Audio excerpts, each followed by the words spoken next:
Hey everyone, welcome back to another video here on the channel. As some of you guys might know, I just got back from a nearly 900-mile road trip here in this 2024 Chevy Traverse RS. And I first want to give a huge thanks to Green Family Chevrolet in East Moline, Illinois for providing this Traverse for the road trip for me to get a better in-depth understanding of, what I really have enjoyed and maybe not so much enjoyed about the Traverse platform here in its latest generation. Now, I also want to give a huge shout out to the weather for being such a beautiful, albeit a little bit windy day. It's going to be nearly 50 degrees here in the middle of January in the Midwest, which is kind of unheard of, but there is a cold spell right around the corner, so it gives me just enough time to get my final thoughts and kind of conclusions wrapped up here with this 2024 Traverse before, of course, I do have to return it. So as usual, I guess over my 3 days with the vehicle, like I said, just under 900 miles. There's been a number of things I've really enjoyed about this next generation Traverse that, some of it is borrowed from other General Motors platform vehicles, such as Super Cruise technologies, things like that. Other ones are going to be obviously specific to this vehicle, given it does have some unique elements that are not used in really any other General Motors product outside of the Traverse and, of course, its sister platform vehicles. So in today's video, I essentially want to do a dedicated likes and dislikes, like I said, with a few more miles than I typically am able to put on vehicles and a little bit more time behind the wheel with them. So without further ado, let's not waste time, get into everything I both like and dislike here with the 2024 Chevy Traverse RS. So as usual, starting out with my list of likes here with the Chevy Traverse, the first one has to be its ride quality, its platform rigidity, as well as some of its NVH characteristics.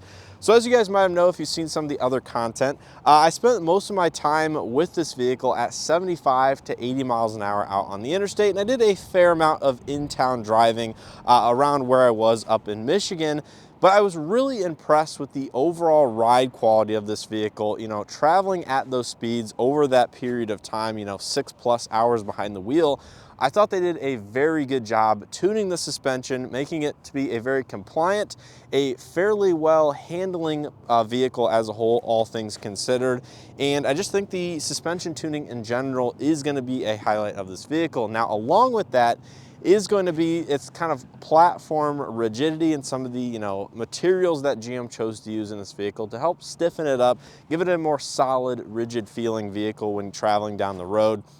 And I think despite it even having the 22-inch alloy wheels on the RS trim and the relatively low side profile tires, again, it just rode very nice. It was a very comfortable vehicle behind the wheel, minus one thing which we will touch on here in a little bit. But I was really just impressed with that. And then along with that, the NVH characteristics, some of the noise, vibration, harshness aspects. Road noise inside the cabin was fairly tame. Sure, at those speeds, you're going to get a little bit of wind and road noise inside the cabin, but it really was a very, relaxing and fairly comfortable ride. Turn up the Bose audio system a little bit and it overcomes a lot of those variables. It does have active noise cancellation inside the cabin, which surely helps at least a decent amount to dial back some of the noise. And I really didn't have any major complaints when it came to how the vehicle drove, how the vehicle rode. The only thing I will say is the 2.5 liter turbocharged 4-cylinder underneath the hood is a little bit buzzy, is a little bit loud, especially around town, but out on the interstate, it's not really a big deal given the RPMs are a little bit lower. But once you get above like 3,000 RPMs or so, you really start to feel that and hear it inside of the cabin, which is really one of the major drawbacks when it comes to any of the noises you hear from the platform. But outside of that, thought it was very comfortable, rode very nicely. I think GM did a great job with this platform. Now moving on, my second like with the Traverse has to do with its exterior and even interior styling to some regard. Now, as you know, there's 3 different GM vehicles in the midsize 3-row space for this current generation, given that the Acadia is now brought back to be an equivalent size vehicle where it was not in the last generation. So you have your choice from the Buick Enclave, the GMC Acadia, as well as the Chevy Traverse, all pretty much identical sizes, drivetrain, things like that, just with some suspension tuning tweaks, some minor differences in packaging. But the Traverse, I think, I've determined is my favorite styled of the three vehicles, although all of them I think are very attractive looking. I don't think you can go wrong. I actually saw many transport trucks to and from the Detroit area where I saw all three of the vehicles being hauled on a transport to local dealerships. And I really just like the way GM styled the Traverse. I think it's a very handsome, very athletic, sporty, dynamic design language. Iridescent pearl absolutely looks fantastic. I know it's a little bit dirty here, so I do apologize for that, but this gives you a real idea of what a Traverse here in this pearl white will look like if you drive in wintry, salty conditions. And you can see it hides the dirt reasonably well. A lot of people think black or darker vehicles will hide dirt, and that is absolutely not the case. The lighter the color, white or silver, will do the best at hiding salt, dirt, road grime if you want a reasonable looking vehicle at all times during the winter, despite it being, absolutely filthy. So design language with the LED lighting, the running lights, the animated turn signals here on the RS. And then out back, I really like the back end styling too, with the way the taillights swoop down to the sides of the vehicle. That's also found on some of their other recent products, such as Chevy Equinox, Blazer EV, etc. And then just looking at the side profile, like the gloss black cladding here on the RS versus the other trims.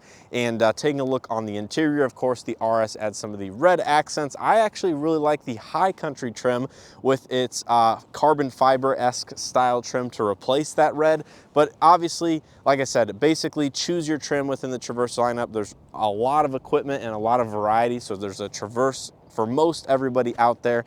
And yeah, I just think the design language, no matter which trim level you choose, is very attractive. Now moving on to my third like with the Traverse, it's going to be the observed MPG versus what the EPA actually rates this vehicle at. So this vehicle is rated at 24 MPG out on the highway in an all-wheel drive configuration.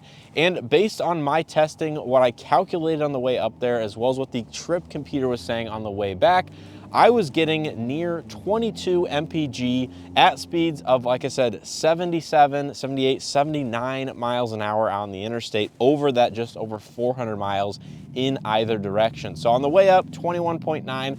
On the way back, the trip information was reading about 21.5 MPG, and my overall was right at 21.4, 21.5 MPG in both directions. So to think that we were getting, somewhere just under 22 MPG in winter conditions with winds around, obviously not ideal this time of year. And the vehicle's rated at 24 MPG on the highway. I was actually pretty impressed by that result. Now that's much closer to the EPA rating than some other vehicles I've tested from other manufacturers, both calculated and not. So if you're looking at a Traverse, want to do highway driving or just concerned about MPG, I would say the EPA figures are pretty close to what you'll actually see. And maybe you'll even exceed them or actually meet them under ideal situations. And in terms of fuel range, you're going to get 450 plus miles of drive time with the fuel tank size and the combined MPG, of course, that you'll observe. So if you're like, wanting to do longer distance stints of driving, 6+ hours at a time, I was actually able to make it here from the Quad Cities to just outside of Detroit, Michigan on a single tank of gas. So that to me is a huge plus. Sure, there's other SUVs in this segment that have longer fuel ranges or get better MPG, but there's also ones that get, less range or worse MPG. So the Traverse kind of sits in the middle. It's a good combination of fuel range as well as observed MPG. Now moving on, my next like with the Traverse is going to be the overall spaciousness of the cabin, both for cargo volume as well as passenger volume. So with this next generation, Chevy modified it and changed things around just a little bit to make it just a hair bigger than that of the outgoing generation. And I think no matter where you're sitting, both the first, second, or even the third row, you're going to find it fairly comfortable. Again, depending on how much time inside you're going to be spending. Obviously the third row is not ideal for these long distance road trips like I was doing, but I think the first and second row is going to be fairly comfortable and spaciousness for anybody that is, interested in it. So here in the second row, for example, this is my driving position, and with the seat all the way back, you're going to have like 8 to 10 inches of legroom, of course, plenty of footroom, and headroom. Even with the panoramic power sunroof, I'm gonna have about 2 inches of headroom, which is very good. The seats are, somewhat on the firm side, but I actually prefer a little bit of a firmer seat, as it, tends to soften up and break in with heat or time. The material gets a little bit looser. And then you do have the heated rear seats for the second row passengers, a third zone automatic climate control. You have cup holders up here, which I actually use for both, the first and the second row. So it's a, good use of space there. And then you have a lot of door storage. Ambient lighting continues here in the back seat as well. So spaciousness, like I said, both in the driver's seat, the second row, and even the third row, as long as you have the second row adjusted properly, is going to be good. Now, when it comes to the cargo volume out back, even behind the third row, it's a very usable amount of cargo volume for suitcases, bags, anything else you might be traveling with, because depending on how many passengers you have, chances are you have a little bit more cargo, and then you can always fold the third row seats down. Now, continuing on the subject of spaciousness and kind of ease of use, my next like has to do with the power tilt and slide release mechanism that unfortunately is only found on the RS trim in the Traverse, but is available in some of the other trim levels in the Buick Enclave and GMC Acadia. So it has to do with this power release button down here on the side of the second row captain chairs. You simply press that forward and the seat will kind of automatically release and tilt up, and then it's extremely easy, kind of spring loaded. You can push it all the way to the front to gain easier access to the third row seating. And when you look at the amount of space here in this door frame, I don't know if this is quite 2.5 feet or maybe right at 2 feet, but that is a large amount of room to get into the third row for kids, adults, anything like that. So GM really thought about this, and I think it's one of the easier vehicles to get into the third row for ingress and egress. Pull the seat back, it latches into place, no issues there. And there's even a secondary button on the back of the third row seat, so you can press it, does the exact same motion, push it up, it goes all the way up, and then getting out, I mean, that is as easy as it gets. I mean, that is absolutely one of the most favorable aspects for third row ingress and egress in a vehicle of this size that I have experienced. Now, this is a stark difference from the outgoing generation Traverse, which, as we know, had the only one side, I believe it was the passenger seat, did the same motion with a manual lever on the side of the seat, where the driver's side or vice versa did not, where both of these seats inside this vehicle do the exact same thing. So getting in and out either side of the vehicle, no issues. And like I said, one of just the easiest mechanism to use in the segment. Now, my next like inside of the Traverse RS is gonna be an easy one, and probably one that you guys were expecting to be on this list, but that is Super Cruise hands-free driving on applicable roadways. So I was able to use Super Cruise, of course, a couple months ago in the Hummer EV truck that I drove a little bit shorter of a distance, but I use it here in the Traverse, and it even solidified my opinion in favorability of the system even further. I truly was very happy with its performance, and it was a little bit more reliable on this time around versus that of the Hummer, although, like I said, it was a little bit windy on that day with the Hummer. But I have a separate content or video planned for Super Cruise versus some of the competition, so make sure you guys subscribe and stay tuned for that. But in short, Super Cruise was very good. Had a few hiccups here and there where it would cancel out of the blue randomly on the roadway. But considering the distance I drove, the amount of hours with it, and ambient conditions, I think it did pretty darn good. Now, I will get into a negative aspect of Super Cruise here in the dislikes portion, but as a whole, I think it is, great to see that it's not only standard on the high country and RS trims of the Traverse, but I think is one of the better hands-free systems on, like I said, those roadways where it works. Automatic lane changes is the biggest pro that I see versus especially Ford's Blue Cruise at the moment that is not available on the Explorer I had. So yeah, it just makes driving distances much easier. You basically can pay attention, obviously prepared to take control of the vehicle if Super Cruise, acts up, or, you need to make manual control. But it just made the drive so easy. Now, another aspect or piece of technology that I was very impressed with and happy with its performance was the wireless Android Auto Apple CarPlay, stability in its connection, and the connection time within the infotainment head unit itself. So this vehicle actually connects very quickly. Within just 15-20 seconds after starting the vehicle, it'll be fully displayed, ready to go, ready to change menus, playing the audio that you're streaming, etc. And it never once cut out on my trip, so it never disconnected from my phone at all.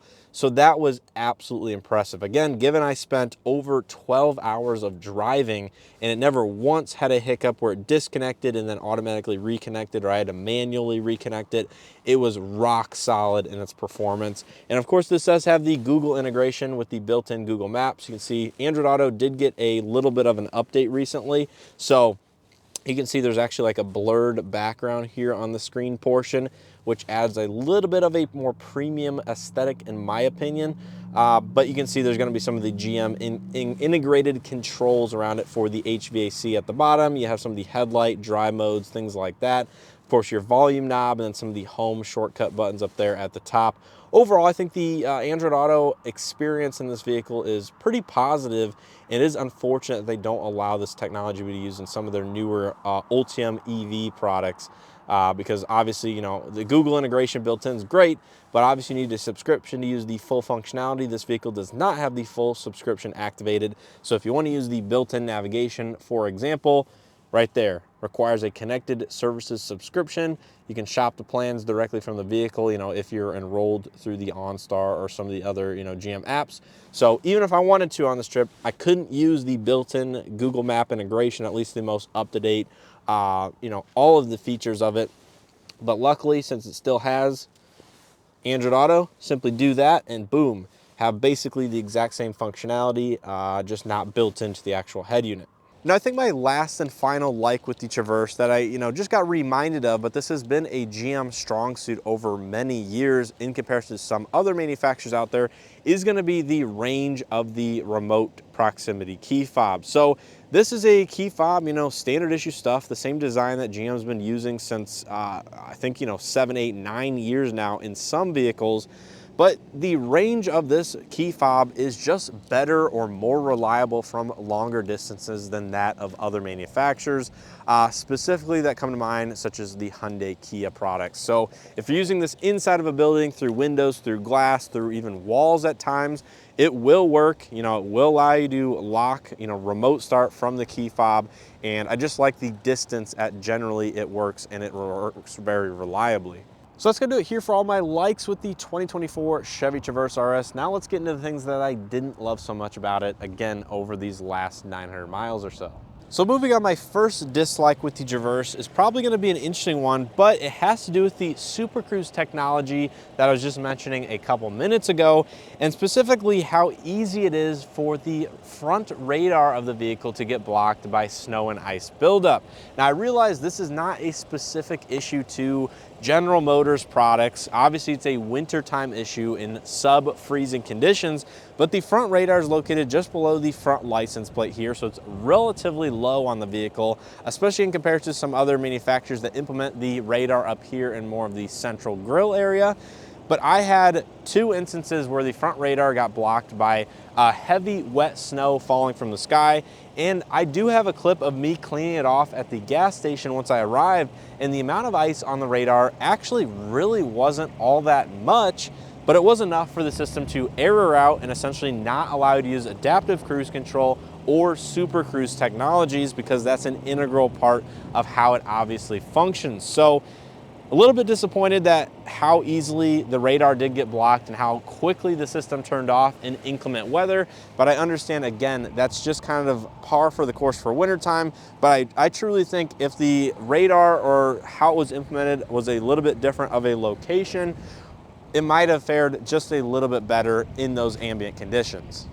Now moving back onto the interior, my second dislike with the Traverse is something that I have noted in some other General Motors platform vehicles and something that came up during my trip, and that is the seat comfort, specifically when it comes to the front headrests. Now, I understand this is a situational case-by-case basis, but I have had spinal fusion, and certain manufacturers or certain seat designs in their headrest cause me discomfort, and the Traverse, unfortunately, is one of those vehicles. So I say this because the headrest is mounted at a little bit of an angle, so it's tipping forward, and to compensate for this, I generally have to recline the entire seat back farther because the headrest is at such a steep angle, and it kind of points forward and just essentially pushes my head down. So I have to, you know, recline the seat back to gain a better forward view out of the front. So seat comfort in that regard, specific to me and my body, and I know some of you guys out there also have that issue with the headrest, is not that good.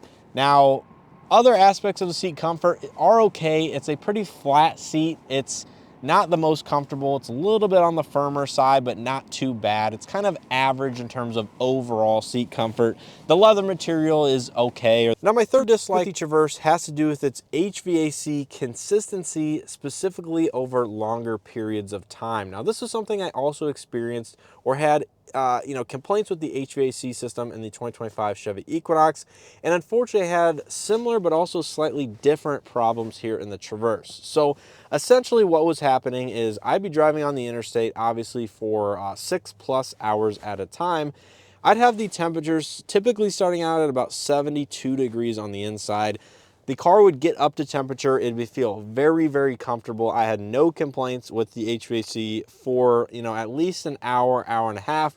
But as time went on, 2+ hours into the drive, the temperature, specifically in the floorboard area, would continue to get hot, hotter and hotter, warmer and warmer, to the point where I was compensating by turning down the temperatures to about 68 degrees Fahrenheit. So there was like a 4 or 5 degree temperature swing that I would need to adjust the HVAC controls to compensate for the amount of heat that was specifically rising up or coming up from the floorboard in my leg area, my feet area, and just underneath the seats in general. So I don't know if it was something to do with the engine, transmission, obviously the amount of airflow, driving at those speeds for a longer period of time, infiltrating the cabin, or, radiant heat through the materials. But it became extremely apparent, just after that 2.5 hour mark, that things were warming up in here, and I would just have to dial back the temperature considerably from what the vehicle started out at. Now, next up, my fourth dislike with the Traverse has to do again with some of the technology, specifically the UI and some of the implementation that GM has decided to do in this next generation of vehicles. So I have a number of really small, kind of nitpicky complaints about the UI. But a couple of those are here on the digital gauge cluster. This is, the same one used in many of their vehicles these days. There isn't a lot of customization and configurability that you can do. So on the left side of this main home screen, you can choose to put one item from a couple different pages on the main head unit to display in this area. There's no easy way to switch up and down and toggle between different menu items here on the left side. You basically have to choose one over here, add it to the display, and that's basically all you get. Now on the right side, you have the audio currently displayed here, but this will also do the built-in navigation or Android Auto, Apple CarPlay navigation. Turn-by-turn directions will be over here, so that kind of overlays the audio when you have a route guidance in place. But again, there's no easy way to configure all of this and basically choose what's displayed on the left and the right side without using the main head unit. Or I don't think there's any customization you can do specifically on the right side of the screen itself. Now, sure, you can choose different themes and different layouts from these main pages. You can put the built-in navigation up here. You can put Android Auto navigation up here, which is very, very cool. Here's your driver assistance page with the audio again, which you cannot switch out on this page. And then finally, you have a more clean layout with just some necessary information, then going back to the main home screen with the tachometer and the digital speed readout in the middle. So they just need to add more customization and ease of navigation, in my opinion, for the digital cluster. Now, another complaint I have and I was experiencing is the vehicle has automatic headlights. They will automatically come on with the wipers, enabled at the front of the vehicle. Now, good thing there is a shortcut here on the left side, so it's easy access right there. But basically, it's just a digital control for the headlight. So I like the knobs and the buttons on the left side. That's just what it's traditionally been. Easy to reach over and either twist the knob or hit the button to turn the headlights on, but instead you have to use the digital control. So say your infotainment screen goes out or is not responsive in any nature. Does that mean the headlight controls and some of the other digital functions don't work anymore? Your lane keeping buttons over here, you can turn that on and off. These are all of your other controls: automatic parking assist, the parking sensors. Dome lights are even controlled up here, which is crazy. Cameras, power window lockout, and then you have other controls such as traction control, speed limiter, lane assistance on and off, universal home remote, so your garage door opener is all built into the infotainment system. And it's just, I just don't like a lot of that. I know why they're doing it, to kind of clean up the interior maybe. Obviously get rid of buttons that maybe aren't necessary, but I like some of those buttons. I like some of those physical controls, and they can always put the universal home remote up on the digital camera mirror, you know, like some other manufacturers have traditionally done it. So those are going to be some of my key gripes on the infotainment. There are some other ones. I don't mind the HVAC always displayed at the bottom. I think that's actually a good implementation of the system. But you have some redundancy. So you have volume display here at the bottom, the little bar that goes as you turn the knob. But you also have a little dial that, you know, goes and illuminates around the actual volume knob. The volume knob itself feels a little chintzy, feels a little cheap. I like the redundant controls here for the HVAC and temperature down below. But yeah, I mean, it's an okay UI. I think it still has work to do and work to go to get it ultimately dialed in. But I have to say, I did not experience any glitches on my road trip and time behind the wheel, so that was fairly impressive. So maybe it is fairly robust. They just need to add a little bit more user customization and ease of access for the digital cluster itself. I think really my final dislike, at least that I was able to notice, was the LED headlight performance wasn't fantastic at nighttime. Now, sure, I understand the vehicle was a little bit dirty and grungy on my way up there. That's when I drove mainly at nighttime. But in comparison to other vehicles around me, I just think the LED output wasn't as robust or as strong in its, you know, illumination of the road as other vehicles. So not that it's terrible output. I think the headlights are fine. It does have automatic high beam assist, but it would be nice to have a little bit more brightness or illumination out on the roadway from those LED projectors, especially given the fact that they are mounted lower on the front of the vehicle. So that means they're closer to the roadway than that of maybe some other vehicles. But that, I think, is going to be a small complaint of mine that I did want to add to this list, just because I did experience it. Like I said, the vehicle's way dirtier than it was now when I drove on the way up there. I only went through a little bit of snow on the way up, or on the way back I went through a little bit more. So yeah, I think that is basically going to be it for my dislikes. But as a whole, I have to say I was very impressed and pleased with my time behind the wheel of this Traverse.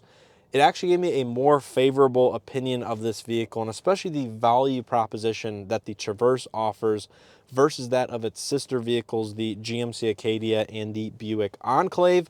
As you guys know, I've done comparison videos with trims and, you know, features and options between the models on the channel. And I've already kind of come to that conclusion that at $58,000, $59,000 maybe for 2025, that the Traverse RS all-wheel drive offers a significant value proposition versus Acadia Denali and Buick Enclave. Yes, those do have a few features and options that are not available on the Traverse, but is that worth the $5,000 to $6,000 to $7,000 price differential? I'm not sure. I don't think so. But you guys ultimately have to let me know down in the comment section below if you agree or disagree. And also let me know what you guys think of my likes and dislikes on this vehicle. Is there anything I missed that you guys are kind of not liking because you own this generation Traverse or have been behind the wheel for a significant period of time? Or is there something that you just disagree with that is on both sides of the equation there, if you will? Let me know all that down in the comment section below. Like I said, I want to give a huge thanks to Green Family Chevrolet in East Moline, Illinois for providing this Traverse as seen in this video. And also, you know, featuring or letting me take a lot of their vehicles to make content with over time. Really helps out the channel, and it really is a big support. So let me know that down in the comment section below. As always, hopefully you guys enjoyed this video and or found something helpful. If you did, make sure to hit that like button below, subscribe if you haven't already. And as always, with that being said, I'll see you guys in the next one.